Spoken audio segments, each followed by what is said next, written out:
Hola, buenas tardes. Espero que se encuentren bien. Hoy es un día muy lindo que podemos llegar a aprovechar para hacer esta actividad que hoy nos toca al aire libre, si nuestra casa nos da la posibilidad de salir un poco al sol. Si vivimos en departamento, nos podemos acercar un poco a la ventana para tomar un poco de esa luz del sol que la verdad que los seres humanos la necesitamos. La clase de hoy tiene que ver con, pero antes de continuar, quiero hacer una reflexión con respecto al uso del Classroom. Les pido por favor que tengan en cuenta que necesito que los que no tienen nombre en el perfil se lo pongan, porque estoy corrigiendo y a veces no sé a quién le estoy corrigiendo. Y se me complica a la hora que volvamos, que yo tenga que volcar las notas a mi libreta, no voy a saber los nombres, porque yo sé que algunos se comunican con el mail del padre o la madre. Bueno, traten que de alguna manera en el perfil de Classroom figure el nombre y apellido de la persona o pónganlo entre paréntesis y busquen la forma. Cualquier cosa me escriben que no hay ningún problema. Pero sí necesito saber con quién estoy hablando de mis alumnos. Yo tengo el listado del curso y hay personas que no me figuran. Bueno, la directora nos hacía saber que muchas personas ingresan al Classroom desde los celulares de los padres o de algún familiar y bueno, no hay ningún problema, es ideal lo que están haciendo, pero necesito que en el perfil cambien el nombre del usuario.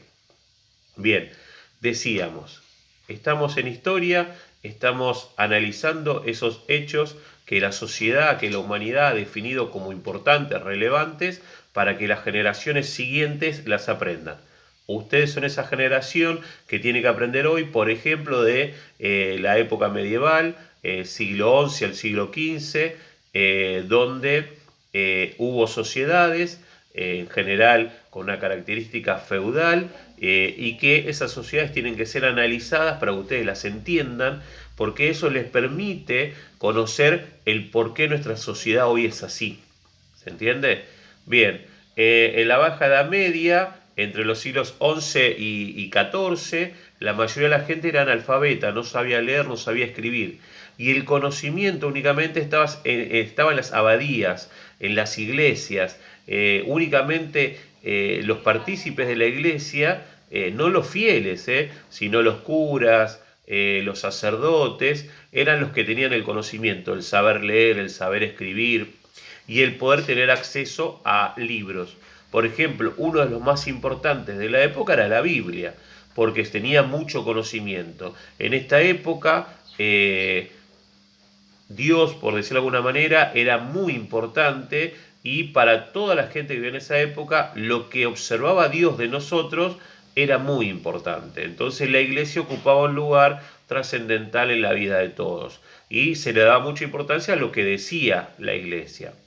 Bien, ahora bien, en la Edad Media, la vida terrenal, lo que pasaba todos los días, era importante, pero la mayoría pensaba que lo más importante era lo que iba a pasar después de esa vida.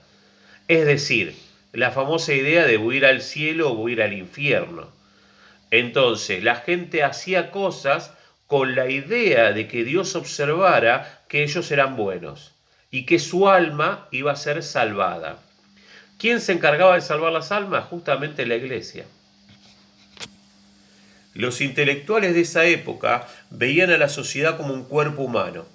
Es decir, cada grupo de la sociedad era posiblemente una extremidad. Una parte es el brazo, una parte es la pierna y otra parte es la cabeza. Entonces ese cuerpo humano era la sociedad. También se lo llamó la sociedad de las tres órdenes, dado que era una sociedad estática, significaba que no se movía, era poco dinámica.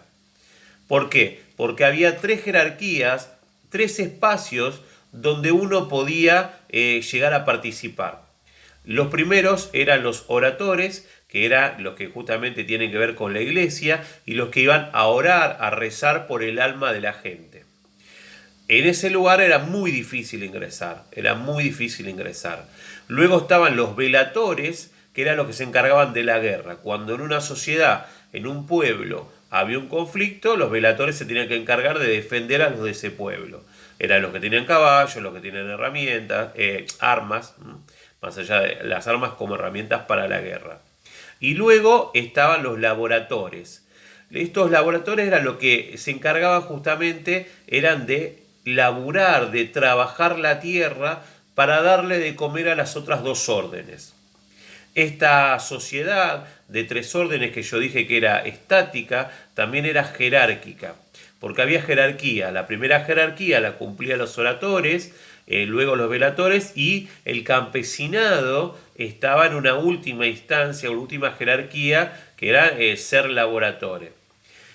Si vos nacías campesino y te ibas a morir campesino, había una pequeña posibilidad de llegar a ser alguna vez un caballero, pero era muy difícil. Como también ser parte de la iglesia. Llevaba mucho tiempo, la posibilidad de tener conocidos que te hagan llegar, pero lo estática de la sociedad decía que si eras campesino cuando nacías y cuando te mueras también lo ibas a hacer. Eso era muy estático. Las jerarquías eran difíciles de alcanzar o atravesar.